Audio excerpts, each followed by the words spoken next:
Everyone probably knows a guy named Kevin Costner. In the early 90s, he was not just a major actor, he was the most bankable star in Hollywood. Nobody sat above him on the box office throne, and every Schwarzenegger and Bruce Willis quietly envied him. Producers would give him any amount of money. Directors begged to bring him into their projects because his name alone guaranteed strong box office and free publicity. But in the mid-90s, Kevin caught a case of post-apocalyptic fever. Feeling big and important, he easily secured a massive budget for Waterworld. The movie crashed with a spectacular thud and shook his status as a box office god. This is where Kevin should have stopped, taken a deep breath, prayed to every known deity, and forgotten about his personal Mad Max fantasy. But when you rise that high, it becomes incredibly easy to blame the failure of a giant movie on everyone except yourself.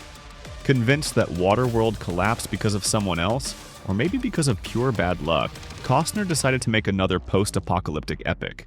This time, he would direct it himself. This is Frameback, where movies get a second look. He chose The Postman, a novel by David Brin that received several major awards in the 80s as best science fiction. Nobody was going to give Costner the kind of budget he had burned last time. But after running around Hollywood, he found support at Warner Bros., which agreed to finance the project for $80 million. This is an enormous amount of money for any film. For comparison, The Fifth Element and Men in Black, released around the same time, each cost about $90 million. With a budget like that, Costner could not run wild the way he did on Waterworld. Even so, in the 90s, $80 million still meant a full-scale blockbuster. Adjusted for inflation, $80 million in 1997 is about $130 million today.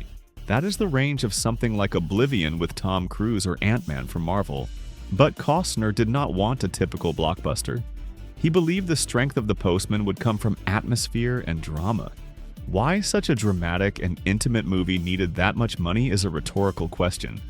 The Road, with Viggo Mortensen, which focused entirely on drama in a post-apocalyptic setting, cost only $25 million. Remembering the chaos on Waterworld, Costner did not rent an expensive mansion this time. He stayed in a small house owned by a farmer. The entire crew lived in similar conditions because the areas where Costner decided to film did not have enough hotels to hold them.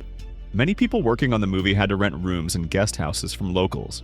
One could say Costner learned from his mistakes and tried to save money, but that is not entirely true. Costner saved in one place and exploded the budget in another. In Arizona, where the first third of the movie was shot, he built the largest practical set in the history of Hollywood. Only years later was this title taken by the creators of The Alamo, which ironically failed even harder than The Postman. Engineers hired by the studio constructed an enormous Bethlehem military camp inside an open pit mine that went more than 500 meters deep. All this for 20 minutes of screen time showing Kevin Costner going through basic training. And then things got even better.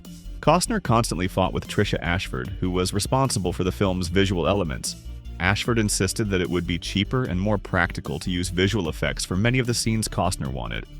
Kevin claimed that nothing could replace real physical sets. 1 month before filming wrapped, he fired Ashford and hired David Negron, who agreed with everything he said. To clarify, Ashford was not asking for digital horses or mutant armies or nuclear explosions. She was talking about simple cosmetic work. For example, in the town of Medellin, she suggested removing windows during post-production, instead of smashing the real ones in people's homes. Costner fired her and smashed the windows anyway. Naturally, the studio paid the townspeople for the damage. After shooting, construction crews repaired every house in Medellin that appeared in the film. To complete the transformation, the entire town was buried under dirt and gravel to make it look abandoned and hopeless. This unnecessary makeover cost several $millions. Because of these expenses, the film had to sacrifice one large action sequence that no longer fit in the budget. The funniest part is that this was the only major action scene in the entire script. The crew unofficially renamed the film Mudworld, a reference to Waterworld. The name quickly leaked into news broadcasts and did not help the already struggling marketing campaign. Costner was furious whenever he heard it, and threatened to fire anyone who said the words in his presence. The author of The Postman, David Brin, fully supported Kevin Costner. In interviews, he repeatedly said he was happy the film would not be another Mad Max.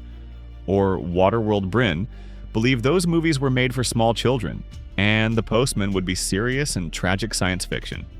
According to Bryn, his wife imagined Kevin Costner as the Postman as early as 1989.